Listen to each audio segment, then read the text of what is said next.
make it purpose of the book. So this is the last question. We're at time. You gotta go. Sorry. Yep. Well, that's almost a first, not an absolute first, but to have a member of staff of the former Vice President of the United States actually speak up during the interview to say that we were going too long. I didn't expect that. But coming back to the interview itself, it seems to me at its very heart, there is a reluctance on the part of Kamala Harris to actually spell out and talk about the issues that Joe Biden had as president. Was it Joe Biden's decision, his failure to recognize his own frailties in that position that put you in the position that made it almost impossible to win that race? He was not frail as president of the United States. But he had frailties. We all saw the debate. I'm just wondering, is there a reason why you won't go to that prolonged frailty question? Now, we saw the debate. We saw the difficulty he had marshalling his thoughts. I have answered that question. I do not believe that I think it's just hard watching the debate to see how there could not be a problem long term with someone who can't marshal their thoughts. I'm not saying his acuity wasn't present. I talked about that in the book. It's in the book, but it seems to me she doesn't want to say it on camera. I asked her that. She denied it, but I think there is still a reluctance there to criticize Joe Biden, which makes her current pivot a really difficult one because she's Joe Biden's vice president. It seems she's still not prepared to completely condemn him, but she's got to be a character in her own right without Joe Biden attached in order to have a chance to run again. So that, before I came in, that was the heart of the interview, and it turned out to be the heart of the interview with a little extra from her staff. Okay, so Kamala Harris aside for a second, I just want to read you the comments, right? This is the Australians that we're up against, right? We know unequivocally that Joe Biden is in cognitive decline. And yet the fact that now Jake Tapper, we talked about him last week, is writing a book on the cover up, and he literally ran cover for Joe Biden, by the way. They all did up until they couldn't anymore. Kamala Harris is acting like she didn't know. You are in the room with this man. You would have been there when he was shitting his pants. But anyway, that aside, this is the the Australian public responding. Where are we? Sorry, let me pull these quotes up. So, the former VP has shown respect for her former running mate, who was a very safe, sound representative of the US when he had the job. Obviously, in very stark comparison to the nightmare unfolding there now. No, he shouldn't have run for a second term, but yes, it shows grace and character that she chooses not to trash the legacy of a man whom she respected for giving his entire life to the public service. Her choice not to provide that clickbait was the correct one, the mature and decent one. And Miss Harris has increased her standing further, in my estimation, by not allowing herself to be drawn into the mud. That has 2,811 likes. I'm sorry, Sarah, but this interview missed the chance to let us learn more about what drives Kamala Harris, and you went on and on about Joe Biden. So much more important stuff in global affairs now, and her insights would have been much greater. Seriously, Sarah, this was absolutely shocking. I'm astounded that you acted like this and completely understood her staff. What is going on in your mind? I think it shows great loyalty to a friend and colleague. This goes on and on and the ABC. on. Yeah. These are ABC viewers, right?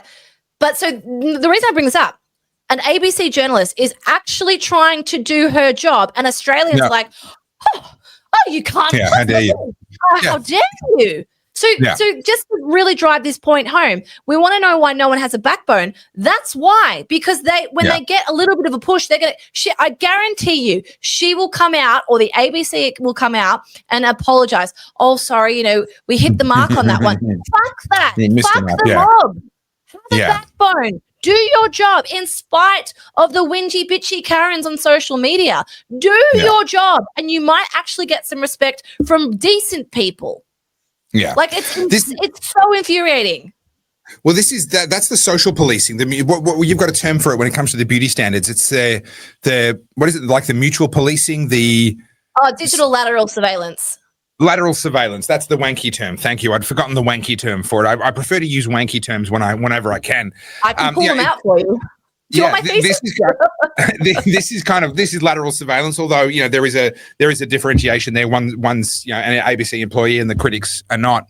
But this idea of I didn't hear my opinion come out of your mouth. Therefore, I'm going to be angry at you and I'm going to tell you what a terrible job you're doing. Now, I disagree with people all the time and I tell them that their opinions are wrong all the time. Disagreeing with someone isn't the issue. But it's really important for your own sake to make sure that there's substance to your disagreement. Because if there isn't, then it's very, very likely that you're the one that's got the problem at this point. The cognitive decline is a really genuinely serious scandal, and it's actually blowing up in the US. This has gone a little bit under the radar in Australia, but there was a House of Representatives review, or was it a House Judiciary review, something along that line? I don't recall. That has basically recommended that all of the auto pen signed pardons and executive orders from the end of Biden's time as president be overturned. Now that doesn't. For those who forget, that's Hunter Biden, that's Fauci, that's Mark Bolton, and a whole bunch of the people who were anti-Trumpers. Yeah, Liz Cheney. And so what? He did a bunch of preemptive pardons and a bunch of retrospective pardons, and he signed a bunch of other executive orders. Now, overturning executive orders on the basis that the signature was an auto pen is really tricky for somewhat good reasons, if I'm honest. In my opinion, it should not be legal for them to sign any of these things with an auto pen in the first place. So what an auto pen is, it's a mechanical device that mimics a signature. You basically load it up with a physical signature inside of it, and it'll just repeat that exact signature over and over again. They've got digital ones now. I think it's incredibly dangerous to allow auto pens to get used in the first place. I think that's an incredibly foolish thing to do. Signatures exist for a reason.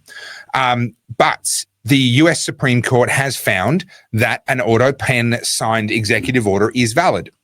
So that kind of settles that. Like the Supreme Court's done it, unless there's a reason to bring it back to the Supreme Court and they change their mind, that's kind of settled. The auto pen side of things is not an issue. The fact that he used an auto pen is not an issue.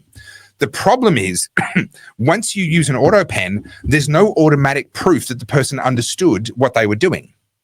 And in fact, there is no automatic proof that they even knew that something was being done. And this is where you run into the problem. If I sign a piece of paper, I can say, oh, well, I didn't know what was written on it. Well, that's on me because I had the piece of paper in my hand. It's my job to read it and to know. When you use an auto pen, someone can say, well, but that wasn't him. That was one of his aides. That was someone with access to the auto pen. That was him just shoving a bunch of papers towards somebody and saying, yeah, have all of them signed. And when you get to the point where someone like a Biden has genuine enough questions about his cognitive abilities and how with it he was all the time, it really seemed up and down. There were moments when he seemed pretty well fine, and there were moments where he really seemed out of it. You don't know. And so this has opened up a Pandora's box. This is a real problem now, and it's a constitutional crisis that hasn't yet reached crisis point, but it's bubbling away and it's not going away anytime soon. And nor should it. Well, nor should it, exactly. What's likely to happen, I think, is with Trump, when it comes to Fauci, Trump wants Fauci. He is gunning for Fauci.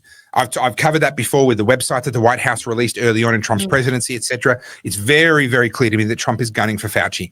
At some point, he's going to have to break the veil or pierce the armor of immunity. He's going to have to break through these Biden auto pen signed pardons. That is going to be one of the most fascinating passages of US Supreme Court history for quite some time, because actually making a case like that work and getting the signature of a president overturned, one, would be very difficult. Two, would be very dangerous. So that would be an interesting one to watch. Oh, hi. You're still here. I just assumed everyone had left because Carly always falls asleep. Let's be honest. Oh, is that just me? I fall asleep because Carly... I don't know. Anyway, you're still here. So...